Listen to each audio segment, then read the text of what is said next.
Hello, ladies and gentlemen, and welcome to the Discriminating Gamer. Say, how many Cardassians does it take to screw in a light bulb?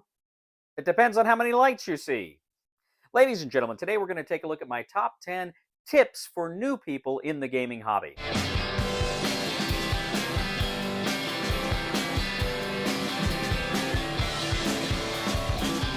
All right, ladies and gentlemen. So, over the years, I've had people contact me and ask me questions about different things about being in the board game hobby. A lot of people talk about, they want to know definitions of like Euro games and Ameritrash and various other kind of mechanics in games and stuff. And maybe I might do a more specific video on that.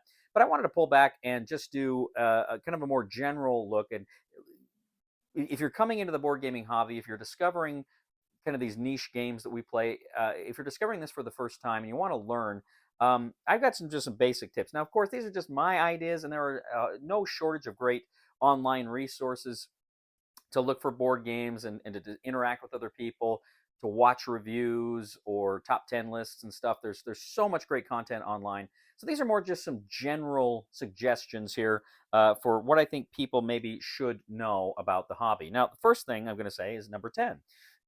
It's weird how 10 comes first, but here we go. Number 10, there are a ton of great solitaire games. If you're somebody that maybe doesn't have a dedicated gaming group, but you still want to play games, there are a lot of great solitaire games, especially since COVID times. Since COVID times, we've just seen so many games grow up, explode almost exponentially about that are solitaire. And I play a lot of them. I have some of my favorite solitaire lists on here. I cover solitaire games, and I'm somebody that when I started in the hobby, I was I wasn't a fan of solitaire. I played a few here or there. I think the third game we reviewed was Cruel Necessity, which is a solitaire game, but I was just not a fan of the idea because for me, gaming is about interactions and spending time with people. That is a huge part of why I game.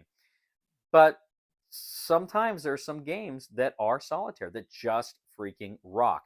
So be aware of that. There's some great solitaire games out there. You can again check through my channel. You can find some, but there's again no shortage of great games that you can find out there that you can play without any friends. My number 9 has to do with crowdfunding. Now, crowdfunding sites, of course, allow players to go ahead and invest in a game before it's ready, and then once the game is completed, you will get a copy of that game and all sorts of bells and whistles and goodies. And it's a fun thing to be involved in crowdfunding. It's a fun way to anticipate something coming. It can be a lot of fun. But the one thing you need to understand right off the bat when it comes to crowdfunding is they will have their expected ready date.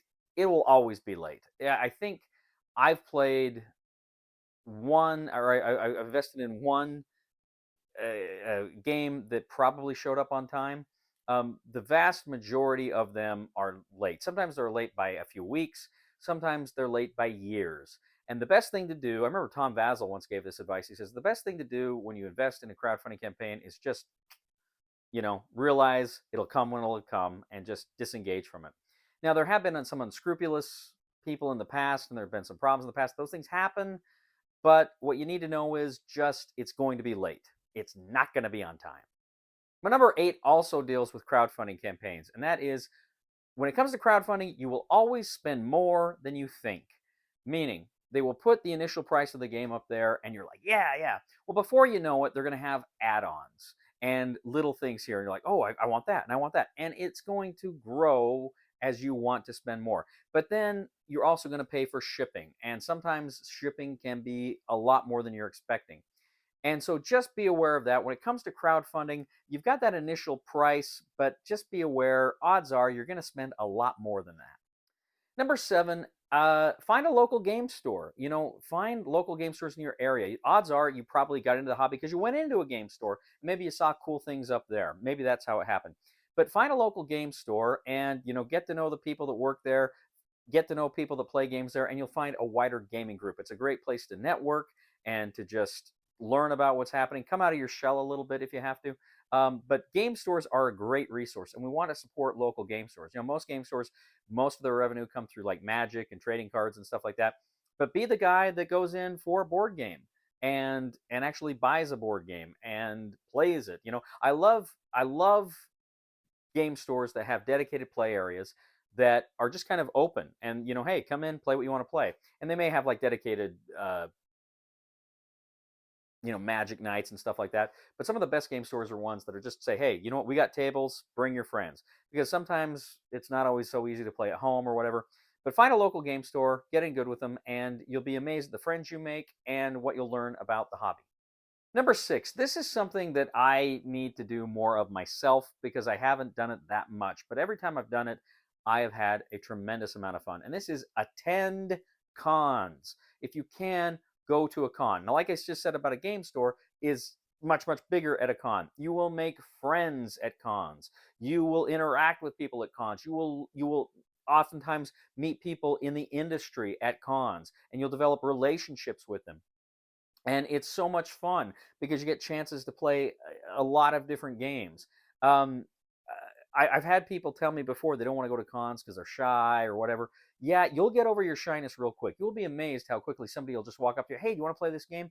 And you'll get to know people. And I've the experiences I've had at cons, and I'll be blunt. I've only been to one con. I've been to it several times, but I've only been to one con. That's SaltCon in Utah, and I have always had a blast. I've always had a blast. I actually was thinking maybe I was going to try to get down earlier this year, but I couldn't make it work. I hope to get down again, and I know they've got one here in Idaho. I think in Pocatello I was looking at, and that looked pretty interesting. I may try to go to that one. But attend cons if you can. They're tremendous fun. My number 5 is occasionally in the hobby there will be a game that will come out that people will just go gaga over, and they will love it. And I've seen a lot of these games that people really, really enjoy don't fit my tastes. Or even if they do fit my tastes, I'll play the game and I'll like it, but I won't love it the way they do. And I'm as guilty as anybody of really hyping my favorite games. But I just like to say be critical of the hype. Um, Again, don't buy into FOMO. Just think some of these games are going to be good, and some of them are going to be very good, and you need to go out there and try them if you can, but don't feel bad if you don't feel like you got to chase something if you don't, particularly if people are going on and on about it and you're not familiar with that type of game, if you're not familiar with that kind of system.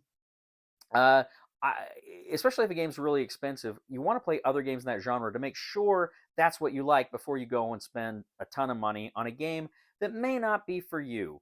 So make sure that when you see reviewers such as myself go on and on about a great game, you have a little bit of critical thinking there, and you think, now is what they're saying, is it does it resonate with me? Am I just being caught up in the emotion and their enthusiasm, or or do the mechanics, do the theme, is that something that generally is something I like? Maybe is that something I should go for, or is it something maybe I'd be willing to take a risk to go out and play? But what I'm saying is generally don't believe the hype for every game that is talked up. Now my number 4 is kind of the polar opposite of that, in that be open to new mechanisms and new themes. Be open to new games that you're unfamiliar with. I Years ago, I played games with my boss when I was selling cars, and we liked a lot of the same games. And I tried to get him to play Star Wars Rebellion. I knew he'd love it. I knew he'd love it. But he kind of had that old idea of an IP game is going to be crap. It's just going to be a money grab. He's not going to like it. So we never played it. And I feel like I'm somebody who I'll pretty much play. I'm willing to play any theme once.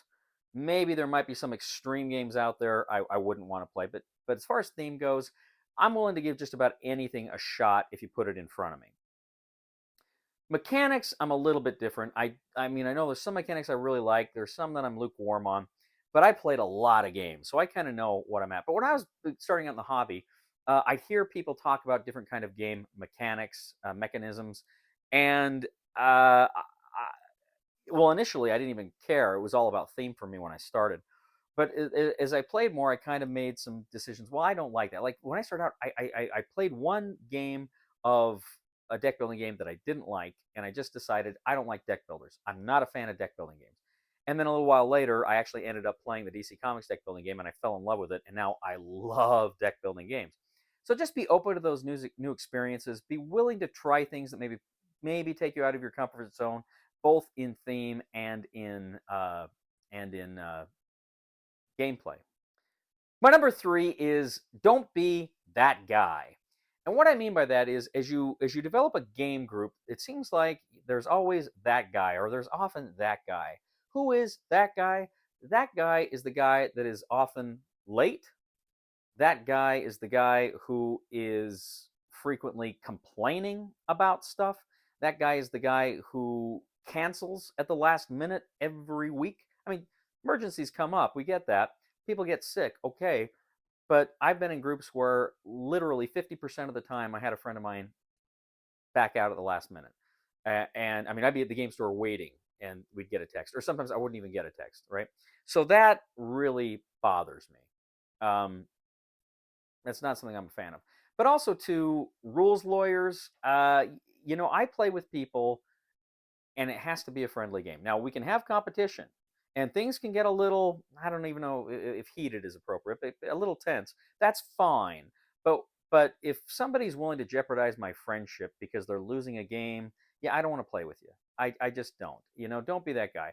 And now, one of the reasons why I bring this up is because I was at one point that guy. Now, my thing was I was the guy that was organizing it, and I was trying to get people together to play games. And if ever somebody canceled for legitimate reasons, I would get mad. And I would, for a week, I'd have this black dog on my back, just, "Rrr." It really upset me. It was like, you say you're going to be there, be there. And I think I really pissed off a lot of my friends. And there came a point where I just realized, you know what? It's a game, things happen. Maybe I won't play with the ideal player count that I wanted, or maybe I won't play that game at all at that night. And I just kind of had to learn to be a little bit cooler there. And when I did, I found that I was a lot happier, and I think my friends appreciated that evolution of the Cody need to control things. Anyway, don't be that guy. Nobody likes that guy. If you're that guy, stop being that guy. Number two, this kind of goes along with that thing, like going to the game store, but just let people in your life know you play games. Let people know that you play games. When you're talking, now, I mean, you don't just need to go up to people and say, "Hey, I play board games." But when it comes up in conversation, "Hey, what are you doing this weekend?" "Oh, I'm playing this game." Don't be ashamed of it. There's still, I think, something of a stigma in some quarters that this is maybe a childish hobby, or it's a nerdy thing to do. Okay, maybe it is childish, maybe it is nerdy, but it's fun and it is perfectly acceptable. And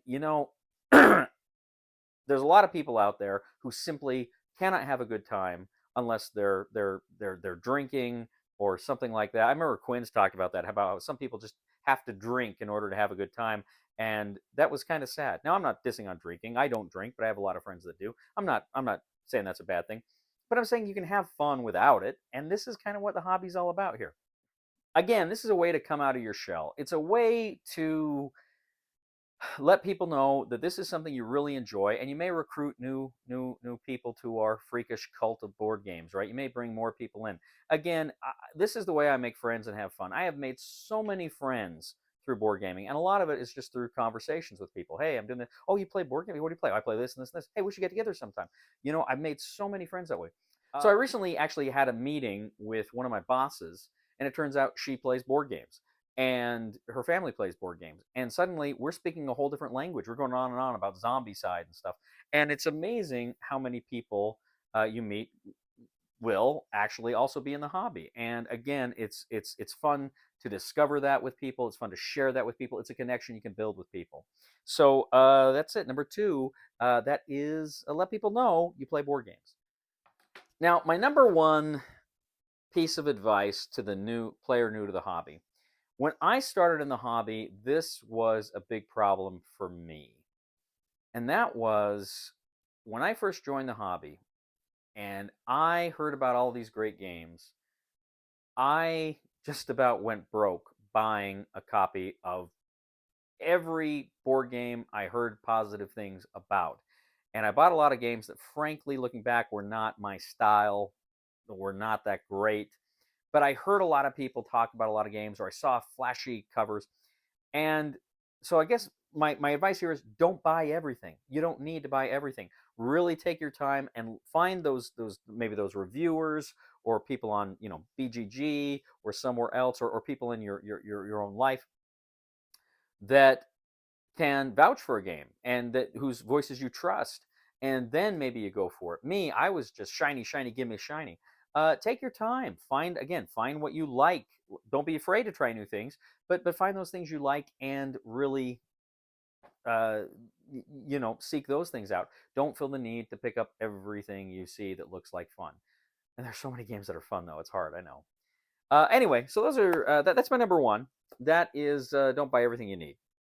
So that is my just some pieces of advice that I have for gamers new to the hobby. Was this helpful to you? Most of you are probably not new to the hobby. What do you think of these pieces of advice? What are your pieces of advice you would give to people new to the hobby? I'd be very interested in hearing what you have to say. Please leave a comment here on YouTube, Board Game Geek, Facebook, Twitter. Please, of course, like this video, subscribe to it, subscribe to our channel. Please like us on Facebook, subscribe to us on or follow us on Twitter. Also, to check out my other channel, Cody Carlson, PhD. We talk about military history, fun things like that. I post many of my lectures on there. Check that out. That would mean a lot to me if you would subscribe to that channel as well. Also, too, I would ask you to click on Board Game Geek, thumb this video. And also, if you really do enjoy the kind of content we bring here, I'd humbly ask you to click on the super thanks button and leave a tip. Ladies and gentlemen, I've been hiding from exercise. I'm in the fitness protection program. Please somebody help me on my feet again, and I don't know where I'm going, and I don't know where I've been.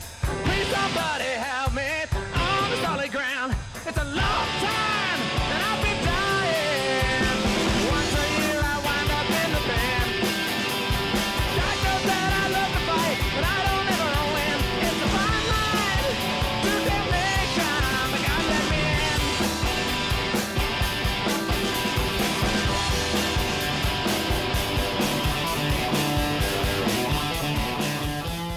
Hello, Space Engineer Cody. This is Space President Sean talking on the space phone. I'm just up here in space, sitting on my space chair, wondering where my space and spaceship is. And where the crap is Space Justin Cody? Space Captain Justin.